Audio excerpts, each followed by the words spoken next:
Hello everyone, welcome our education channel We Learn Together. ಈ ಒಂದು ವಿಡಿಯೋದಲ್ಲಿ ನಾವು ಸೈಕಾಲಜಿಯ ಬುದ್ಧಿಶಕ್ತಿ ಸೂಚ್ಯಂಕ ಸೈಕಾಲಜಿ ಹೇಳುವಂಥದ್ದು ಸುಮಾರು TET ಎಕ್ಸಾಮ್ನಲ್ಲಿ 30 ಪ್ರಶ್ನೆಗಳು ಇದರಿಂದ ಬರುತ್ತೆ. ಅದರಲ್ಲಿ ಈ ಬುದ್ಧಿಶಕ್ತಿ ಸೂಚ್ಯಂಕ ಹೇಳುವಂಥದ್ದು ಒಂದು ಇಂಪಾರ್ಟೆಂಟ್ ಕಾನ್ಸೆಪ್ಟ್ ಆಗಿದೆ. ಆ ಒಂದು ಸೈಕಾಲಜಿಯಲ್ಲಿ ಡೈರೆಕ್ಟ್ ಆಗಿರುವಂತಹ ಕ್ವಶನ್ಗಳನ್ನು ಕೇಳ್ತಾರೆ ಈ ಬುದ್ಧಿಶಕ್ತಿ ಸೂಚ್ಯಂಕದ ಮೇಲೆ. ಇದರ ಜೊತೆಯಲ್ಲಿ ಬುದ್ಧಿಶಕ್ತಿ ಸೂಚ್ಯಂಕವನ್ನು ಕಂಡು ಹಿಡಿಯಿರಿ, IQ-ವನ್ನು ಕಂಡು ಹಿಡಿಯಿರಿ ಅನ್ನುವಂಥ ಪ್ರಶ್ನೆಯನ್ನು ಕೇಳ್ಬೋದು. IQ-ನ ಸೂತ್ರ ಏನು ಅಂತ ಕೇಳ್ಬೋದು. ಇವೆಲ್ಲವನ್ನೂ ಸಹ ಈ ಒಂದು ವಿಡಿಯೋದಲ್ಲಿ ಕೇಳುವಂಥ ಚಾನ್ಸಸ್ ಇರುತ್ತೆ, ಅಥವಾ ಈ ಒಂದು ಎಕ್ಸಾಮ್ನಲ್ಲಿ ಕ್ವಶನ್ಗಳನ್ನು ಕೇಳುವಂಥ ಚಾನ್ಸಸ್ ಇರುತ್ತೆ. ಅದಕ್ಕಾಗಿ ನಾವು ಈ ವಿಡಿಯೋದಲ್ಲಿ ಈ ಬುದ್ಧಿಶಕ್ತಿ ಸೂಚ್ಯಂಕಕ್ಕೆ ಸಂಬಂಧಪಟ್ಟಂತಹ ಈ ಎಲ್ಲ ವಿಷಯಗಳು ಕವರ್ ಆಗುವಂತೆ. ಡೈರೆಕ್ಟ್ ಕ್ವಶನನ್ನು ಯಾವುದೇ ರೀತಿಯಾಗಿ ಕೇಳಿದ್ರೂ ಸಹ ಅದನ್ನು ನೀವು ಉತ್ತರವನ್ನು ಕಂಡು ಹಿಡಿಯಲಿಕ್ಕೆ ಬರಬೇಕು ಅನ್ನುವಂಥ ರೀತಿಯಲ್ಲಿ ಈ ಒಂದು ವಿಡಿಯೋವನ್ನು ಮಾಡ್ತಿರುವಂಥದ್ದು. ಈ ಕೆಲವೊಂದಿಷ್ಟು ಕಾನ್ಸೆಪ್ಟ್ಗಳನ್ನು ನಾವು ಅರ್ಥ ಮಾಡ್ಕೊಳ್ತಾ ಹೋಗೋದ್ರಿಂದ ಆ ಕಾನ್ಸೆಪ್ಟ್ಗೆ ರಿಲೇಟೆಡ್ ಆಗಿ ಯಾವುದೇ ರೀತಿಯಾದಂತಹ ಅನ್ವಯ ಪ್ರಶ್ನೆಗಳನ್ನು ಕೇಳಿದ್ರು ನಮಗೆ ಆ ಕಾನ್ಸೆಪ್ಟ್ ಅರ್ಥ ಆಗಿರೋದ್ರಿಂದ ಈಸಿಯಾಗಿ ನಾವು ಆನ್ಸರನ್ನು ಫೈಂಡ್ ಮಾಡಲಿಕ್ಕೆ ಸಾಧ್ಯ ಆಗುತ್ತೆ. ಅದೇ ರೀತಿಯಾದಂತಹ ಒಂದು ಕಾನ್ಸೆಪ್ಟ್ ಈ ಬುದ್ಧಿಶಕ್ತಿ ಸೂಚ್ಯಂಕ ಆಗಿದೆ. ಈಗ ಆಲ್ರೆಡಿ ನಾವು ಸೈಕಾಲಜಿಯ ವಿಧಾನಗಳು, ಶೈಕ್ಷಣಿಕ ಮನೋವಿಜ್ಞಾನದ ಅಥವಾ ಮನೋವಿಜ್ಞಾನದ ವಿಧಾನಗಳು ಅಂತ ಅಂತರಾವಲೋಕನ, ಪ್ರಾಯೋಗಿಕ ವಿಧಾನ, ಈ ಎಲ್ಲ ಅಂಶಗಳನ್ನು ನೋಡಿದ್ದೇವೆ. ಈಗ ಇರುವಂಥದ್ದು ಬುದ್ಧಿಶಕ್ತಿ ಸೂಚ್ಯಂಕ. ಇದರ ಜೊತೆಯಲ್ಲಿ ಇಂಪಾರ್ಟೆಂಟ್ ಇರುವಂತಹ ಕೆಲವೊಂದಿಷ್ಟು ಕಾನ್ಸೆಪ್ಟ್ಗಳನ್ನು TET ಎಕ್ಸಾಮ್ ಒಳಗಡೆ ನಾವು ಹಾಕುವಂಥ ಪ್ರಯತ್ನವನ್ನು ಮಾಡ್ತೇವೆ. ಅದರ ಜೊತೆಯಲ್ಲಿ TETಯಲ್ಲಿ ಬಹಳಷ್ಟು ಸೈಕಾಲಜಿಯ ಕ್ವಶನ್ಗಳು ಡೈರೆಕ್ಟ್ ಆಗು ಬರುತ್ತೆ, ಅನ್ವಯಿಕ ಆಗು ಬರುತ್ತೆ. ಡೈರೆಕ್ಟ್ ಆಗಿ ಬರುವಂತಹ ಪ್ರಶ್ನೆಗಳಿಗೆ ನೀವು ಉತ್ತರವನ್ನು ಓದಿ ನೋಡಿಟ್ಕೊಂಡು ಹೋದರೆ ಸಾಕಾಗಿರುತ್ತೆ. ಅಂತಹ ಲಾಸ್ಟ್ ಮಿನಿಟ್ ರಿವಿಷನ್ಗಾಗಿ ಇರುವಂತಹ ವಿಡಿಯೋ ಸೀರೀಸ್ಗಳನ್ನು ಸಹ ನಾವು ಸ್ಟಾರ್ಟ್ ಮಾಡ್ತೇವೆ. ಒನ್ ಲೈನರ್ ಆನ್ಸರ್ನಲ್ಲಿ ಇರುವಂತಹ ಈ ಒಂದು ಸೀರೀಸ್ಗಳನ್ನು ಆದಷ್ಟು ಬೇಗ ಅದನ್ನು ಸಹ ಸ್ಟಾರ್ಟ್ ಮಾಡ್ತಾ ಹೋಗ್ತೇವೆ. ಬನ್ನಿ ವಿಡಿಯೋವನ್ನು ಸ್ಟಾರ್ಟ್ ಮಾಡ್ತಾ ಹೋಗೋಣ. ಅದಕ್ಕೂ ಮೊದಲು ನೀವೇನು ನಮ್ಮ ಚಾನಲನ್ನು ಸಬ್ಸ್ಕ್ರೈಬ್ ಆಗದೇ ಇದ್ದರೆ ಅಥವಾ ನಮ್ಮ ಚಾನಲ್ಗೆ ನ್ಯೂ ಯೂಸರ್ ಆಗಿದ್ದರೆ ದಯವಿಟ್ಟು ನಮ್ಮ ಚಾನಲನ್ನು ಸಬ್ಸ್ಕ್ರೈಬ್ ಆಗಿ ಹಾಗೆ ಬೆಲ್ ಬಟನ್ ಒತ್ತುವ ಮೂಲಕ ನಮಗೆ ನೋಟಿಫೈ ಆಗಿರಿ. ಫಸ್ಟ್ ಏನಿದೆ, ಬುದ್ಧಿಶಕ್ತಿಯ ವಿಧಗಳು ಯಾವ್ಯಾವುದು ಅನ್ನೋದನ್ನು ನೋಡ್ತಾ ಹೋಗೋಣ.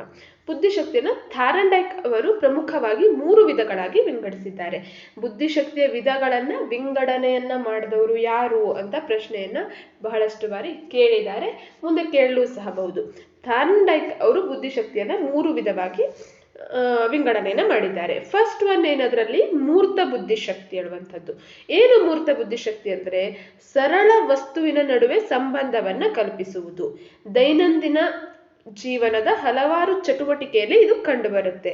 ಕಾರ್ಯಾತ್ಮಕ ಪರೀಕ್ಷಣ ಮತ್ತು ಚಿತ್ರಮಾದರಿ ಪರೀಕ್ಷೆಯ ಮೂಲಕ ಇದನ್ನು ಅಳೆಯಬಹುದು. ಮೂರ್ತ ಬುದ್ಧಿಶಕ್ತಿ ಅಂದರೆ ನಮಗೆ ಫೀಲ್ ಆಗಬೇಕು, ಕಣ್ಣಿಗೆ ಅದು ಕಾಣಬೇಕು, ಅಥವಾ ನಾವು ಅದನ್ನು ಟಚ್ ಮಾಡಲಿಕ್ಕೆ ಸಾಧ್ಯ ಆಗಬೇಕು, ಒಂದು ಸಂವೇದನೆ ಅದರಲ್ಲಿ ಗೊತ್ತಾಗಬೇಕು. ಆ ರೀತಿಯಾದಂಥದ್ದನ್ನು ಮೂರ್ತ ಬುದ್ಧಿಶಕ್ತಿ ಅಂತ ಕರಿತೇವೆ. ಸರಳ ವಸ್ತುಗಳ ನಡುವೆ ಸಂಬಂಧವನ್ನು ಕಲ್ಪಿಸುವಂಥದ್ದು ಇದರಲ್ಲಿ ಒಳಗೊಂಡಿರುತ್ತೆ. ದಿನನಿತ್ಯದ ಜೀವನದಲ್ಲಿ ಈ ಒಂದು ಮೂರ್ತ ಬುದ್ಧಿಶಕ್ತಿಯ ಉಪಯೋಗ ಆಗ್ತಾ ಇರುತ್ತೆ. ಕಾರ್ಯಾತ್ಮಕ ಪರೀಕ್ಷೆ ಮತ್ತು ಚಿತ್ರ ಮಾದರಿಯ ಪರೀಕ್ಷೆಯ ಮೂಲಕ ಈ ಮೂರ್ತ ಬುದ್ಧಿಶಕ್ತಿ ಎಷ್ಟಿದೆ ಅನ್ನುವಂಥದ್ದನ್ನ ಕಂಡುಹಿಡಿಯಲಿಕ್ಕೆ ಸಾಧ್ಯ ಆಗುತ್ತೆ. ನೆಕ್ಸ್ಟ್ ಎರಡನೇ ಒಂದು ಆಪ್ಷನ್ ಏನಿದೆ ಬುದ್ಧಿಶಕ್ತಿ ವಿಧ, ಅಮೂರ್ತ ಬುದ್ಧಿಶಕ್ತಿ. ಪದ, ಸಂಖ್ಯೆ ಮತ್ತು ವಿಚಾರಗಳನ್ನು ಪ್ರತಿಕ್ರಿಯಿಸುವ ಸಾಮರ್ಥ್ಯ. ಈಗ ಯಾವುದೇ ಒಂದು ಕಾನ್ಸೆಪ್ಟ್ಗಳನ್ನ ಕೊಟ್ಟು ಅದರ ಬಗ್ಗೆ ಒಂದೆರಡು ಮಾತುಗಳನ್ನಾಡಿ ಈ ರೀತಿಯಾಗಿ ಹೇಳುವಂಥದ್ದು. ಶಾಲಾ ವಿಷಯಗಳ ಕಲಿಕೆಗೆ ಅಗತ್ಯವಾದ ಅಂಶ ಗಣಿತದ ತರ್ಕ ಸಾಮರ್ಥ್ಯ ಮತ್ತು ತತ್ವಜ್ಞಾನಿಗಳ ಚಿಂತನೆಯಲ್ಲಿ ಇವು ಕಂಡುಬರುತ್ತೆ. ಶಾಲಾ ಕಲಿಕೆಗಳಿಗೆ ಹೆಚ್ಚು ಸಹಾಯಕವಾಗುವಂತಹ ಬುದ್ಧಿಶಕ್ತಿಯ ವಿಧ ಯಾವುದು ಅನ್ನುವಂಥ ಪ್ರಶ್ನೆಯನ್ನು ಕೇಳ್ಬೋದು. ಅದು ಅಮೂರ್ತ ಬುದ್ಧಿಶಕ್ತಿಯಾಗಿದೆ. ಗಣಿತದ ತರ್ಕ ಸಾಮರ್ಥ್ಯವನ್ನ ಕಲೀಲಿಕ್ಕೆ ಅಥವಾ ತತ್ವಜ್ಞಾನಿಗಳ ಚಿಂತನೆಯಲ್ಲಿ ಕಂಡುಬರುವಂಥದ್ದು ಈ ಅಮೂರ್ತ ಬುದ್ಧಿಶಕ್ತಿ ಆಗಿದೆ. ನೆಕ್ಸ್ಟ್ ಇರುವಂಥದ್ದೊಂದು ಸಾಮಾಜಿಕ ಬುದ್ಧಿಶಕ್ತಿ. ಏನು ಸಾಮಾಜಿಕ ಬುದ್ಧಿಶಕ್ತಿ ಅಂದರೆ ಸಾಮಾಜಿಕವಾದಂತಹ ಸನ್ನಿವೇಶಗಳಿಗೆ ವ್ಯಕ್ತಿ ಹೇಗೆ ಪ್ರತಿಕ್ರಿಯಿಸ್ತಾನೆ ಅನ್ನುವಂಥ ಆತನ ಸಾಮರ್ಥ್ಯವನ್ನೇ ಸಾಮಾಜಿಕ ಬುದ್ಧಿಶಕ್ತಿ ಅಂತ ಕರೀತೇವೆ. ಇತರರ ಭಾವನೆಗಳನ್ನು ಅರ್ಥ ಮಾಡಿಕೊಳ್ಳುವ ಮತ್ತು ಅವರೊಂದಿಗೆ ವರ್ತಿಸುವ ಸಾಮರ್ಥ್ಯ. ನಾವು ನಮ್ಮ ಎದುರುಗಡೆ ಇರುವಂತಹ ಒಬ್ಬ ಮನುಷ್ಯ ಅಥವಾ ಒಬ್ಬ ಜನರಿಗೆ ಯಾವ ರೀತಿಯಾಗಿ ಅವರ ಭಾವನೆಗಳಿಗೆ ಪ್ರತಿಕ್ರಿಯೆಯನ್ನು ನೀಡ್ತೇವೆ.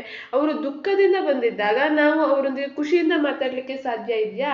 ಸಾಧ್ಯ ಇಲ್ಲ. ಅದೇ ರೀತಿ ಒಂದು ಸಾಮಾಜಿಕ ಆದಂತಹ ಸನ್ನಿವೇಶದಲ್ಲಿ ನಾವು ಹೇಗೆ ಪ್ರತಿಕ್ರಿಯೆಯನ್ನು ಕೊಡ್ತೇವೆ ಹೇಳುವಂಥದ್ದು ನಮ್ಮ ಸಾಮಾಜಿಕ ಬುದ್ಧಿಶಕ್ತಿಯನ್ನ ತೋರಿಸುತ್ತೆ. ನೆಕ್ಸ್ಟ್ ಬುದ್ಧಿಶಕ್ತಿ ಸೂಚ್ಯಂಕ. ಏನು ಬುದ್ಧಿಶಕ್ತಿ ಸೂಚ್ಯಂಕ? Intelligence quotient. ಮಾನಸಿಕ ವಯಸ್ಸನ್ನು ದೈಹಿಕ ವಯಸ್ಸಿನಿಂದ ಭಾಗಿಸುವುದರ ಮೂಲಕ ಬುದ್ಧಿಶಕ್ತಿ ಸೂಚ್ಯಂಕವನ್ನು ಕಂಡುಹಿಡಿಯಲಾಗುತ್ತೆ. ಹೇಗೆ ಕಂಡುಹಿಡಿತಾರೆ? ಮಾನಸಿಕ ವಯಸ್ಸನ್ನ ದೈಹಿಕ ವಯಸ್ಸಿನಿಂದ. ಈ ಬುದ್ಧಿಶಕ್ತಿ ಸೂಚ್ಯಂಕ ಪರಿಕಲ್ಪನೆಯನ್ನು ಮೊಟ್ಟ ಮೊದಲು ಪರಿಚಯಿಸಿದಂಥವ್ರು ಯಾರು? ಜರ್ಮನಿಯ ಮನೋವಿಜ್ಞಾನಿಯಾದಂತಹ ವಿಲಿಯಂ ಸ್ಟರ್ನ್. ಇವರು IQ ಕೋಶಂಟ್ ಅನ್ನ ಮೊದಲು ಪರಿಚಯವನ್ನ ಮಾಡಿದಂಥವ್ರು. IQ quotient. ಬುದ್ಧಿಶಕ್ತಿಯನ್ನ ಆಲ್ಫ್ರೆಡ್ ಬೀನೆ ಬುದ್ಧಿಶಕ್ತಿಯ ಜನಕ ಅಂತಾನು ಆಲ್ಫ್ರೆಡ್ ಬೀನೆ ಅವರನ್ನ ಕರೀತಾರೆ. ಏನು ಬುದ್ಧಿಶಕ್ತಿ ಸೂಚ್ಯಂಕ ಅಂತಂದ್ರೆ, ಮಾನಸಿಕ ವಯಸ್ಸು, ಒಬ್ಬ ವ್ಯಕ್ತಿಯ ಮಾನಸಿಕ ವಯಸ್ಸನ್ನ ಆತನ ದೈಹಿಕ ವಯಸ್ಸಿನಿಂದ ಭಾಗಿಸುವುದನ್ನ, ಅದರಿಂದ ಬಂದಂತಹ ಒಂದು ಅಂಕಿಅಂಶ ಏನಿದೆ ಅದನ್ನ ಬುದ್ಧಿಶಕ್ತಿ ಸೂಚ್ಯಂಕ ಅಂತ ಕರೀತಾರೆ. ಇದನ್ನ ಮೊದಲು ಕಂಡು ಹಿಡಿದವರು ವಿಲಿಯಂ ಸ್ಟರ್ನ್. ಇಲ್ಲಿ ಅದರ ಸೂತ್ರ ಇದೆ ನೋಡ್ರಿ. IQ is equal to mental age ಅಂದ್ರೆ ಮಾನಸಿಕ ವಯಸ್ಸು. IQ ಅಂದ್ರೆ ಬುದ್ಧಿಶಕ್ತಿ ಸೂಚ್ಯಂಕ, MA ಅಂದ್ರೆ ಮಾನಸಿಕ ವಯಸ್ಸು ಅಂದ್ರೆ ಮೆಂಟಲ್ ಏಜ್.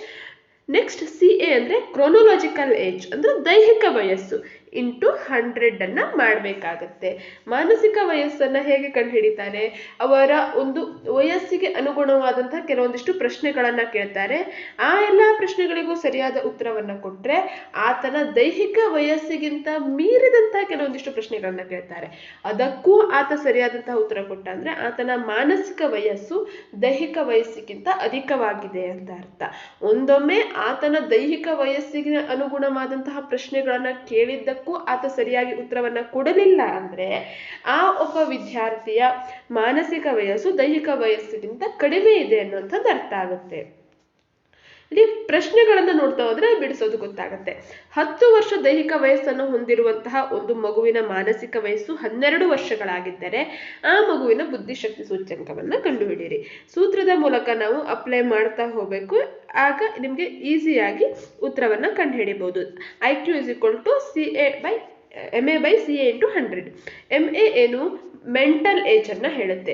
ಮಾನಸಿಕ ವಯಸ್ಸು 12 ವರ್ಷ ಆಗಿದೆ, ದೈಹಿಕ ವಯಸ್ಸು 10 ವರ್ಷ ಆದ್ರೆ IQ ಸೂಚ್ಯಂಕ ಎಷ್ಟು?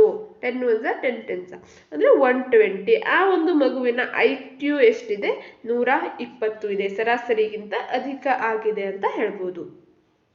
ಅದೇ ರೀತಿ ನೆಕ್ಸ್ಟ್ ಇನ್ನೊಂದಿದೆ. IQ 80 ಹೊಂದಿರುವ ಒಂದು ಮಗುವಿನ ದೈಹಿಕ ವಯಸ್ಸು 15 ವರ್ಷಗಳಾಗಿದ್ದರೆ ಆ ಮಗುವಿನ ಮಾನಸಿಕ ವಯಸ್ಸು. ಇಲ್ಲಿ IQ ಅನ್ನ ಕೊಟ್ಟಿದ್ದಾರೆ, ಮೆಂಟಲ್ ಏಜ್ ಅನ್ನ ನಾವು ಕಂಡುಹಿಡಿಬೇಕು. ಇದನ್ನ ಯಾವ ರೀತಿಯಾಗಿ ಮಾಡೋದು? ಈ ಒಂದು ಪ್ರಶ್ನೆಗೆ ಉತ್ತರವನ್ನ ಮಾಡಿ ನೀವು ಕಮೆಂಟ್ ನಲ್ಲಿ ತಿಳಿಸಿ ಯಾವ ರೀತಿಯಾಗಿ ಮಾಡಬೇಕು, ಹಾಗೆ ಉತ್ತರ ಎಷ್ಟು ಬರುತ್ತೆ ಅನ್ನುವಂಥದ್ದನ್ನ ತಿಳಿಸಿ. ನೆಕ್ಸ್ಟ್ ಒಂದು ವಿಡಿಯೋದಲ್ಲಿ ನಾವು ಇದನ್ನ ಡಿಸ್ಕಷನ್ ಮಾಡ್ತಾ ಹೋಗೋಣ. ಹಾಗೆ ನೆಕ್ಸ್ಟ್ 125 ಬುದ್ಧಿಶಕ್ತಿ ಸೂಚ್ಯಂಕ ಹೊಂದಿರುವ ಒಂದು ಮಗುವಿನ ಮಾನಸಿಕ ವಯಸ್ಸು 10 ವರ್ಷಗಳಾಗಿದ್ದರೆ ಆ ಮಗುವಿನ ದೈಹಿಕ ವಯಸ್ಸನ್ನ ಕಂಡುಹಿಡಿಯಿರಿ. ಇದನ್ನು ಸಹ ನೀವು ಉತ್ತರವನ್ನ ಕಾಮೆಂಟ್ ಮಾಡಿ ತಿಳಿಸಿ. ಎಲ್ಲದಕ್ಕೂ ಸಹ IQ is equal to MA by CA into 100 ಇದೇ ಒಂದು ಸೂತ್ರವನ್ನ ಹಾಕಿ ಈ ಒಂದು ಎಲ್ಲಾ ಪ್ರಶ್ನೆಗಳಿಗೂ ಉತ್ತರವನ್ನ ಮಾಡಬೇಕಾಗತ್ತೆ. ನೆಕ್ಸ್ಟ್ ಬುದ್ಧಿಶಕ್ತಿ ಸೂಚ್ಯಂಕಗಳ ವಿತರಣೆ ಮತ್ತು ವರ್ಗೀಕರಣ. ಈ ಬುದ್ಧಿಶಕ್ತಿ ಸೂಚ್ಯಂಕದ ವಿತರಣೆಯನ್ನು ಸಾಮಾನ್ಯ ಸಂಭಾವ್ಯ ವಕ್ರದ ರೀತಿಯಲ್ಲಿ ಇರುತ್ತೆ. ಅಂದ್ರೆ ಈ ರೀತಿಯಾಗಿ ಇರುತ್ತೆ. ಇದೊಂದು ಬುದ್ಧಿಶಕ್ತಿ ಸೂಚ್ಯಂಕದ ವಿತರಣೆ. ಬಹುಲಕದ ಮಧ್ಯಾಂಕ ಗಂಟಾಕಾರದ ಮಧ್ಯದಲ್ಲಿರುತ್ತೆ. ಬಹುಲಕದ ಮಧ್ಯಾಂಕ ಗಂಟಾಕಾರದ ಮಧ್ಯದಲ್ಲಿರುತ್ತೆ. ಎರಡೂ ಪಾರ್ಶ್ವಗಳು ಸರಳ ರೇಖೆಯನ್ನ ಸೇರುವುದಿಲ್ಲ, ಹೀಗೆ ಹೋಗ್ತಾ ಹೋಗುತ್ತೆ. ಎರಡೂ ಪಾರ್ಶ್ವಗಳು ಸರಳ ರೇಖೆಯನ್ನ ಯಾವಾಗಲೂ ಸೇರುವುದಿಲ್ಲ. ಬುದ್ಧಿಶಕ್ತಿ ಸೂಚ್ಯಂಕದ ವಿತರಣೆಯನ್ನ ನೀಡಿದಂಥವರು ಡ್ಯಾನಿಶ್ ಗಣಿತಜ್ಞರಾದಂಥ ಕಾರ್ಲ್ ಗೌಸ್ ಅಂತ. ಆದ್ರಿಂದ ಇದನ್ನ ಗೌಸಿಯರ್ ರೇಖೆ ಅಂತ ಸಹ ಕರೀತಾರೆ. ಈ ಒಂದು ಬುದ್ಧಿಶಕ್ತಿಯ ಒಂದು ಸಾಮಾನ್ಯ ಸಂಭಾವ್ಯ ವಕ್ರರೇಖೆಯನ್ನ ಗೌಸಿಯರ್ ರೇಖೆ ಅಂತ ಹೇಳಿ ಕರೀತಾರೆ. ಬುದ್ಧಿಶಕ್ತಿ ಸೂಚ್ಯಂಕದ ಆಧಾರದ ಮೇಲೆ ವರ್ಗೀಕರಣವನ್ನ ಮಾಡಿದಂಥವ್ರು ಟರ್ಮನ್. ಈ ಬುದ್ಧಿಶಕ್ತಿ ಸೂಚ್ಯಂಕದ ಆಧಾರದ ಮೇಲೆ ಈ ಒಂದು ವರ್ಗೀಕರಣವನ್ನ ಮಾಡಿದಂಥವರು ಟರ್ಮನ್ ಆಗಿದ್ದಾರೆ. ಇದು ಸಾಮಾನ್ಯ ಸಂಭಾವ್ಯ ವಕ್ರ. ಇಲ್ಲೇ ಏನಿದೆ 0.1% ಅಂದ್ರೆ ಈ ಒಂದು ಬುದ್ಧಿಶಕ್ತಿ ಸೂಚ್ಯಂಕ ಕಡಿಮೆ ಇರುವಂಥವರು ಇಲ್ಲಿ ಅಧಿಕ ಇರುವಂಥವರು ಇದ್ದಾರೆ. ಇಲ್ಲೂ ಸಹ 0.1% ಕಡಿಮೆ ಇದ್ದವರು ಸಿಗ್ತಾರೆ. ಹಾಗೆ ಅತಿ ಬುದ್ಧಿವಂತರಲ್ಲಿ ಇಂಟೆಲಿಜೆಂಟು ಗಿಫ್ಟೆಡ್ ಚಿಲ್ಡ್ರನ್ ಹೇಳುವಂಥವರಲ್ಲೂ 0.1% ಇದ್ದವರು ಸಿಗ್ತಾರೆ. ಆದರೆ ಅತಿ ಹೆಚ್ಚಿನ ಮಕ್ಕಳು ಸರಾಸರಿಯಲ್ಲಿರ್ತಾರೆ. ಈ ಒಂದು 80ರಿಂದ 95ರಿಂದ 115 ಈ ಒಂದವರೆಗೆ ಸರಾಸರಿ ಬುದ್ಧಿಶಕ್ತಿಯನ್ನು ಹೊಂದಿರುವಂಥವರು ಇರ್ತಾರೆ.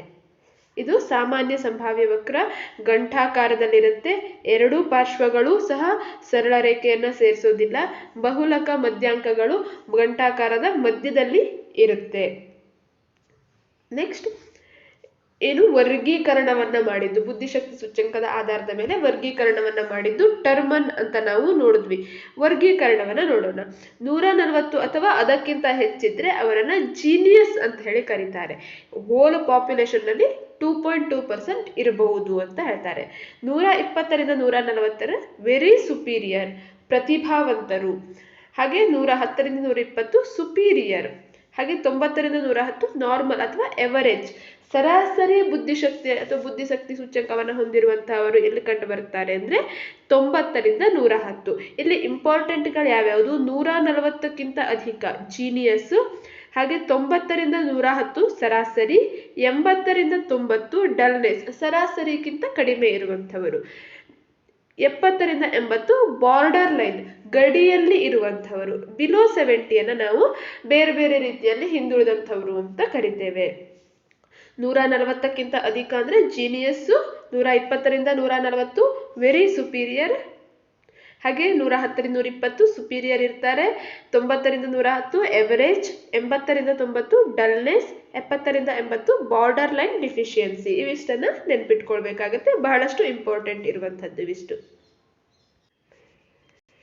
ಇವಿಷ್ಟು ಬುದ್ಧಿಶಕ್ತಿಗೆ ಸಂಬಂಧಪಟ್ಟಂತಹ ಕೆಲವೊಂದಿಷ್ಟು ಇಂಪಾರ್ಟೆಂಟ್ ಅಂಶಗಳಾಗಿದ್ದು, ಬುದ್ಧಿಶಕ್ತಿಯನ್ನು ಹೇಗೆ ಕಂಡುಹಿಡಿಬೇಕು, ಅದಕ್ಕೆ ನೀಡಿರುವಂತಹ 2 ಪ್ರಶ್ನೆಗಳಿಗೂ ಸಹ ನೀವು ಉತ್ತರವನ್ನ ಕಮೆಂಟ್ ಮಾಡಿ ತಿಳಿಸ್ತೀರಾ ಅಂತ ಭಾವಿಸಿದ್ದೇನೆ. ಹಾಗೆ ಬುದ್ಧಿಶಕ್ತಿ ಸೂಚ್ಯಂಕ ಎಂದರೇನು, ಅದನ್ನ ವಿಧಗಳನ್ನ ಮಾಡಿದವರು ಯಾರು, ಬುದ್ಧಿಶಕ್ತಿಯ ಜನಕ ಯಾರು, ಹಾಗೆ ಸೂಚ್ಯಂಕದ ಮೇಲೆ ವರ್ಗೀಕರಣವನ್ನ ಮಾಡಿದಂಥವ್ರು ಯಾರು, ಸಾಮಾನ್ಯ ಸಂಭಾವ್ಯ ವಕ್ರ ಎಂದರೇನು, ಇವೆಲ್ಲವನ್ನೂ ಸಹ ನಾವು ನೋಡಿದ್ವಿ. ಇದೇ ರೀತಿಯಾಗಿ ನೆಕ್ಸ್ಟ್ ವಿಡಿಯೋದಲ್ಲಿ ಬೇರೆ ಬೇರೆ ರೀತಿಯ ಸೈಕಾಲಜಿಗೆ ಸಂಬಂಧಪಟ್ಟಂತಹ ವಿಡಿಯೋಸ್ಗಳನ್ನ ನೋಡ್ತಾ ಹೋಗೋಣ. Thank you for watching our ವಿಡಿಯೋವನ್ನು ಲೈಕ್ ಮಾಡಿ, ಶೇರ್ ಮಾಡಿ, ಚಾನಲ್ ಅನ್ನು ಸಬ್ಸ್ಕ್ರೈಬ್ ಮಾಡಿ. Thank you.